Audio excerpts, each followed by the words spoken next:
Principal, Monsieur le député de Berry-Victorin.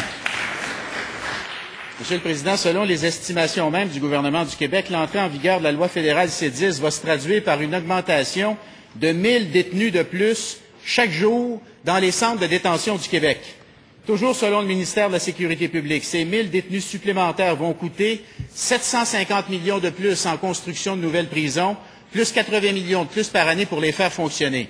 Bref, C-10, Monsieur le Président, c'est 1 milliard de plus pour le Québec au bout de 3 ans. Le ministre de la Justice a toujours dit que ce n'est pas le Québec qui va payer pour ça, Monsieur le Président, sauf qu'il a eu sa réponse hier aux communes. Le ministre fédéral de la Justice, Nicholson, a dit 1000 nouveaux prisonniers fois 365 jours, ça fait 365 000 par an. Puis là, il a arrondi le chiffre et il a déclaré « Je rejette l'idée selon laquelle un demi-million de personnes au Québec seraient reconnues coupables de trafic de drogue ou d'agression d'enfants. » Bref, Monsieur le Président, Ottawa se moque du ministre québécois de la Justice. Là, ce qu'on veut savoir, si ce n'est pas Ottawa qui paye pour le milliard, qui va payer le milliard? Monsieur le ministre de la Sécurité publique.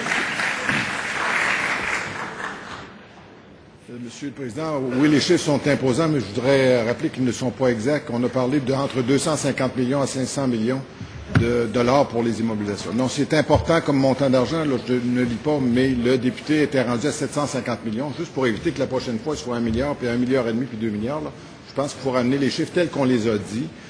On sait qu'un prisonnier peut coûter en immobilisation, 1000 prisonniers peuvent coûter 500 millions de dollars. Donc, je pense que c'est un point important à rattraper. Qui doit payer? Notre point de vue, c'est le fédéral qui doit le payer. Nous maintenons notre position de ce côté-là. Et nous l'avons défendu, nous allons continuer à la défendre comme nous le faisons dans les autres dossiers que nous avons avec le gouvernement fédéral. Première complémentaire, Monsieur le député de Marie-Victorin. Monsieur le Président, communiqué de presse du ministre de la Justice, 13 mars 2012, je cite, « Le gouvernement du Québec estime entre 40 et 80 millions de dollars annuellement les coûts engendrés par la loi fédérale au Québec, sans compter les immobilisations. Investissement pour la construction de ces nouvelles prisons pourrait s'élever à plus de 750 milliards de coûts additionnels. » C'est votre ministre qui le dit, votre collègue, parlez-vous un peu. Si le milliard n'est pas payé par Ottawa, il va être payé par les Québécois. Où est-ce que vous allez prendre l'argent? Où est-ce que vous allez prendre les milliards? En santé, en éducation, où allez-vous prendre les milliards? Monsieur le ministre de la Sécurité publique.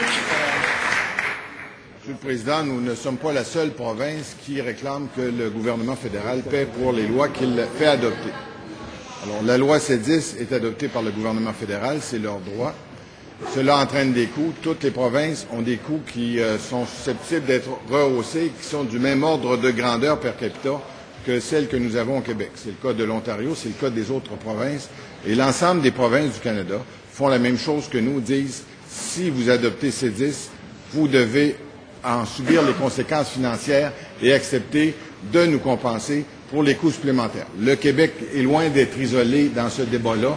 Nous avons réglé beaucoup de choses avec Ottawa dans le passé, comme vous le savez. Là, nous avons un litige. Nous travaillons en collaboration avec les autres provinces pour le régler.